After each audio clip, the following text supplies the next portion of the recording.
Ja. Det för mer som jag har inte varit några gröjor än. Ta i lust det sista som jag säger. Jag kommer inte nå väl in till chattnarna. Om det som jag har tagit om.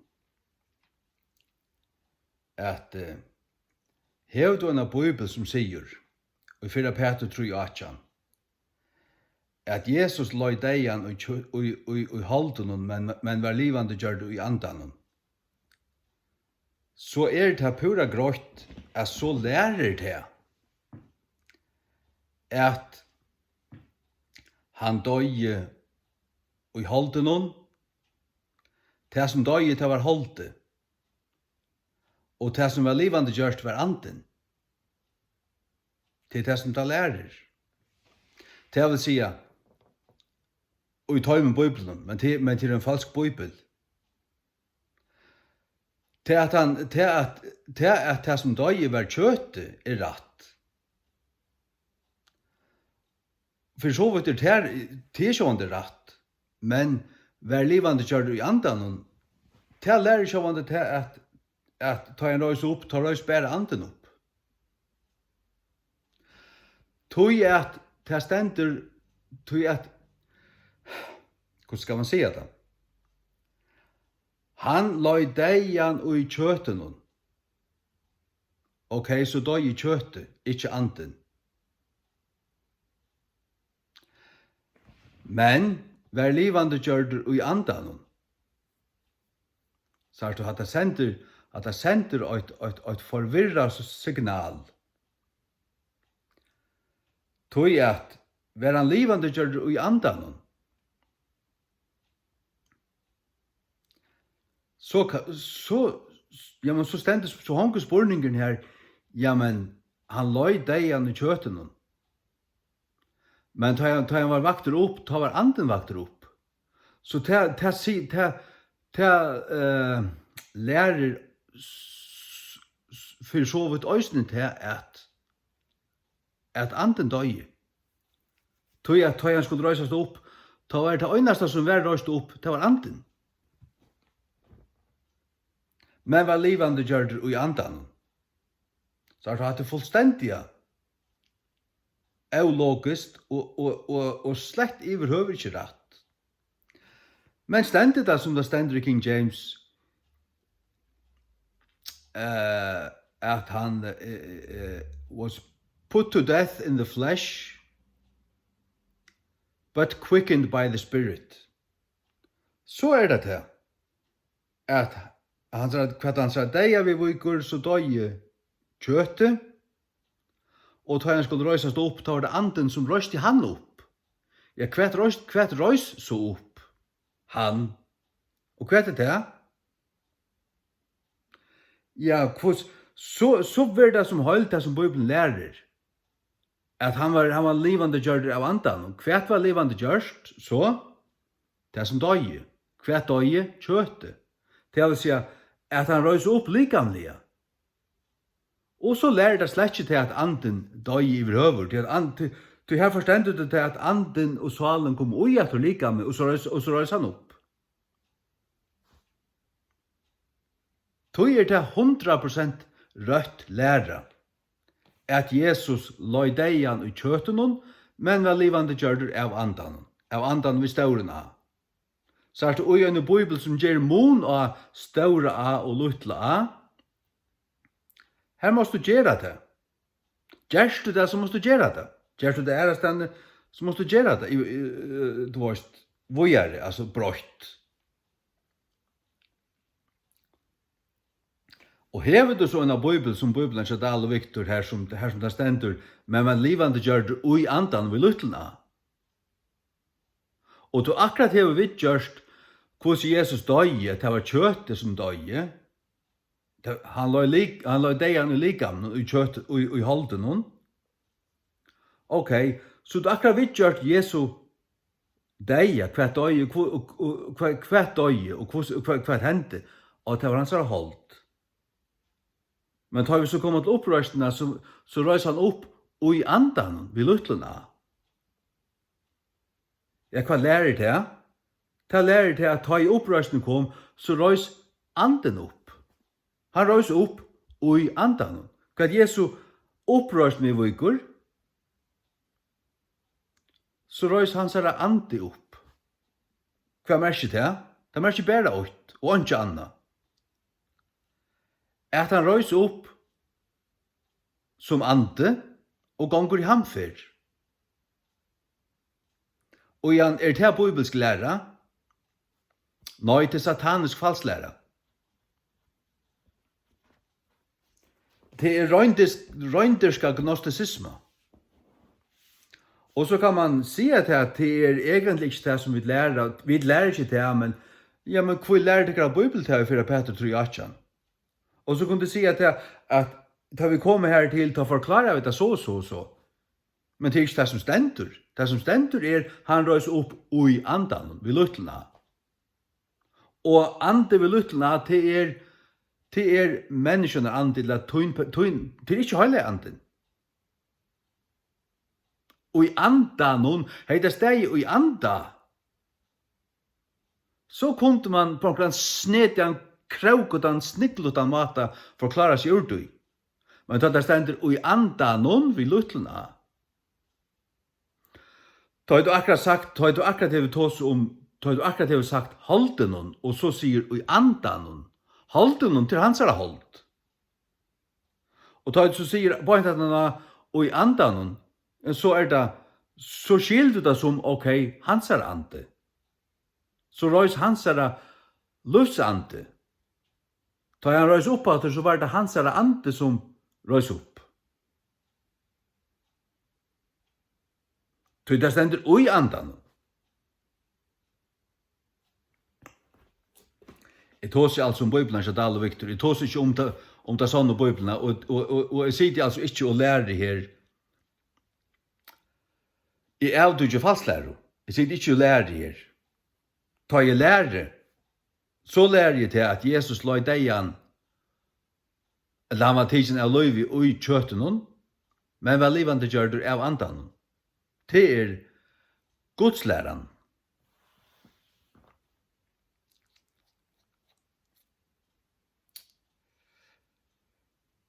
Men at det skal være så, at når man kommer inn til det her og forklarer det, man så skal få motstøv. Og tar trunka seg sammen og vil gjøre motstøv. Så viser det mer hver ande og virkar i dem.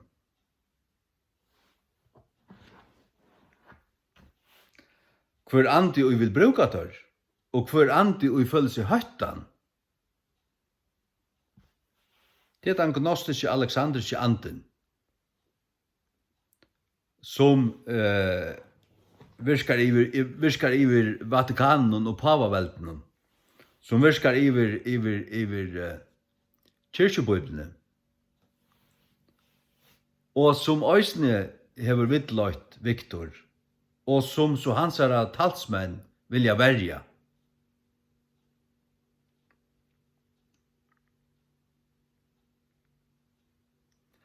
Tar som læra til at Jesus døy andalega, tar lenda og i 4 Peter 3:18, tar heva det herfra. Der så brukarna King James, så sier der til, tar kunne godt lese det her, men så sier der, så åpner der en æra versjon og sier det at, og tar ratta så King James vi tog og sier at det merker egentlig at det Og så sier der, og så forklarer der, og legger det ut. For kjærsta vi, ratta, det røtte Bibelen vi en alexandriskare, og sier at det er verløkene være ui andan. Og tar det så sier at Jesus røys opp ui andan, ja, hikk, tog døy han andalega. Ta han røys opp, ta måtte anden hans er livande gjerast. Og egentlig stender her, det lærer egentlig til at ta han røys opp, så røys lika mykje opp. Og 4 Korint 15 sier så til at Jesus ikke risen enn, så vi ennå sinte nokkara.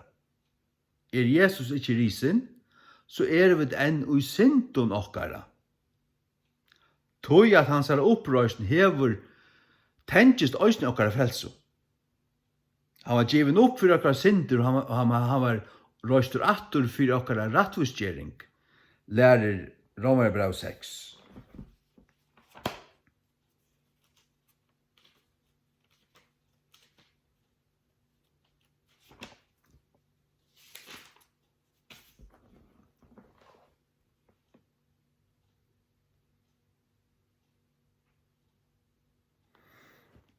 Halleluja.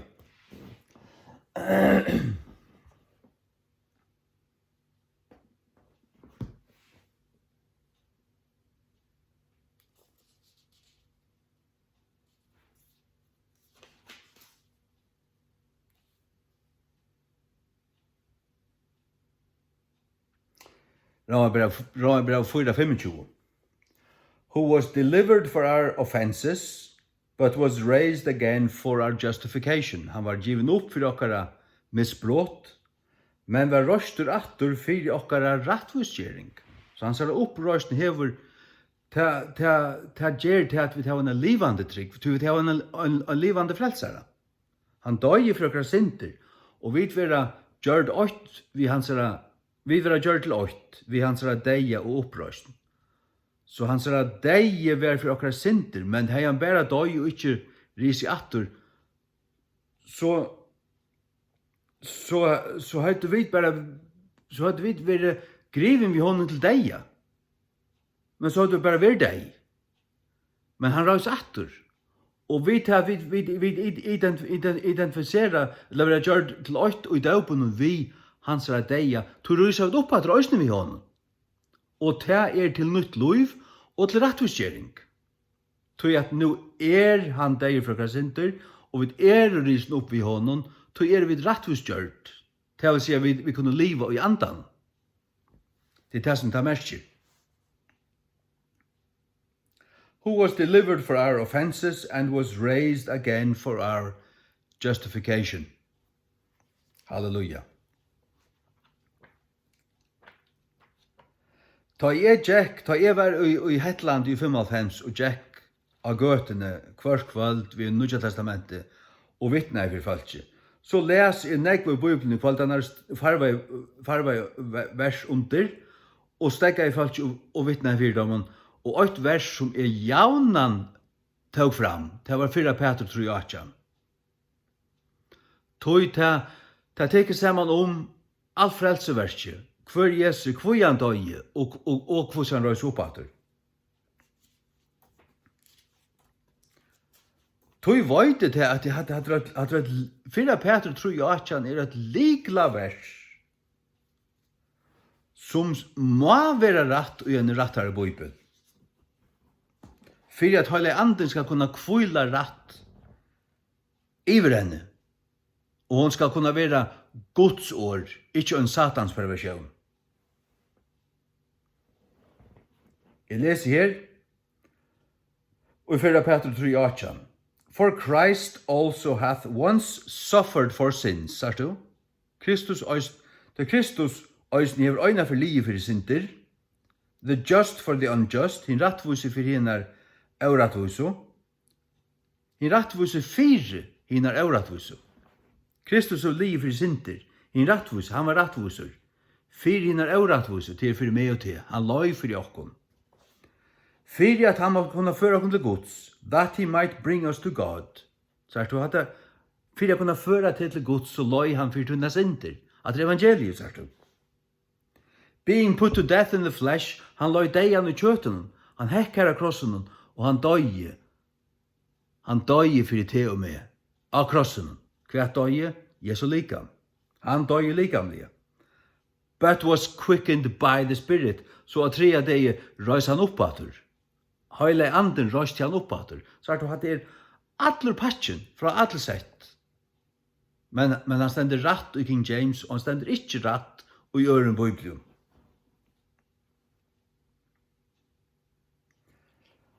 Og det var heile anden som løyte med, jeg var pura av bæren, jeg minns det, jeg stod omkring og snakket med folk i 4 timer. søkjande folk ut av gøtene. Og jeg minnes vel til 4 Peter 3:18. Ta I vittnen for folk. Hadde du et likla vers? Og stendet at han var tidsen av lov I kjøtten, men var livande gjørt atter og I andan vid lyttelna. Så kan verset slett ikke brukast. Utan til at djeva falslæraren laur i sina byrsu. Nekka at hava sina falslærer ui. Heigen patselun, som lærer til at Jesus døy andalega. Og gnostikaren som lærer til at Jesus røyser seg opp likamlega. Nokta du til at Jesus røyser opp likamlega, så det ikke frelstur. Jeg tjekk anna for vittna i Sandavai, og kom inn til en mann, og han tok vel imot I lustegi, og så tar jeg seg at Jesus røyser opp likamlega. Så sier han nøyd, tog tro han ikke. Og jeg hukte på han, og han sa deir ut. Anlitt var støyndeit. Og til akkurat her, trus du ikke av likamsins, av opprørst likamsins, så er du ikke en kristen. Trus du ikke av opprørst likamsins, så stender du ikke I kristen lærerne, så er du en gnostikare. Og tann mæveren hever selvfølgelig avvarskar av Jehova vittnen. Det trykker vi ikke av opprørst likamsins. Opprørst likamsins. Hetta likam her skal dodja, men det skal røysa opp. Og ta Jesus røysa opp, ta røys hans fysiska likam opp. Det ligger ikke etter.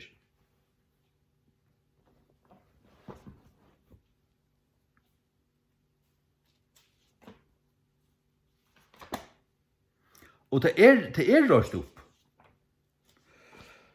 Og I 17 Korint 4:14 sier Bibelen til Dale Victor at vi skulle være røyst opp ved Jesus.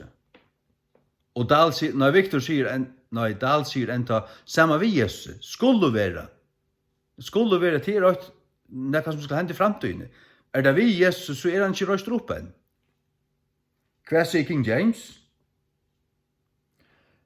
Knowing that he which raised up the Lord Jesus shall raise up also by Jesus.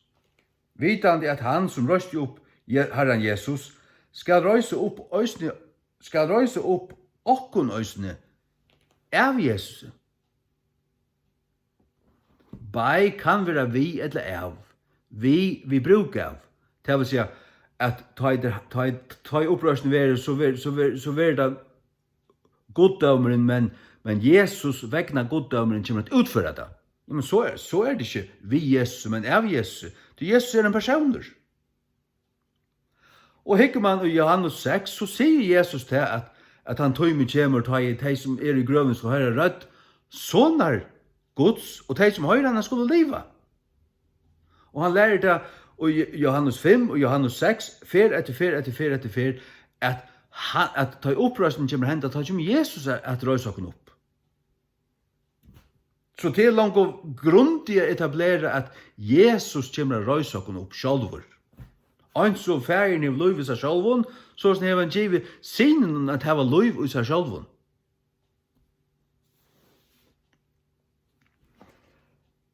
Tog har vi ikke skriva I 17 Korint 5, 4:14, vi Jesus, men simpelthen av Jesus.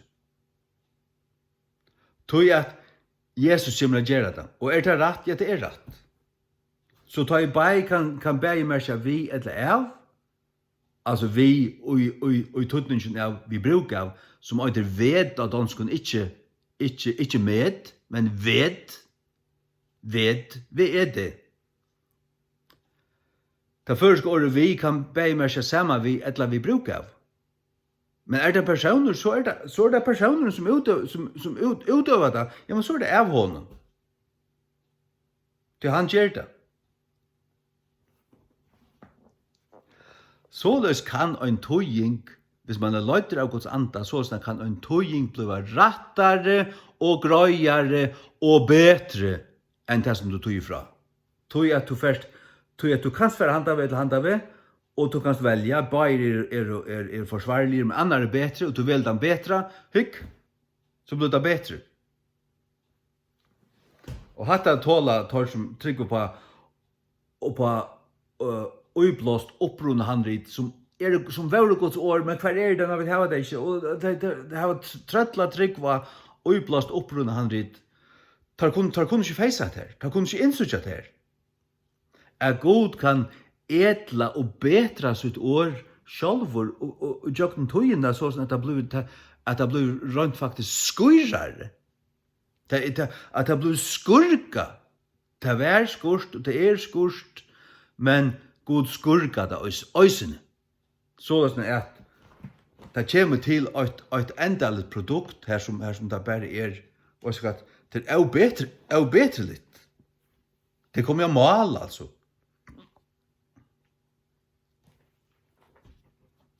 Halleluja.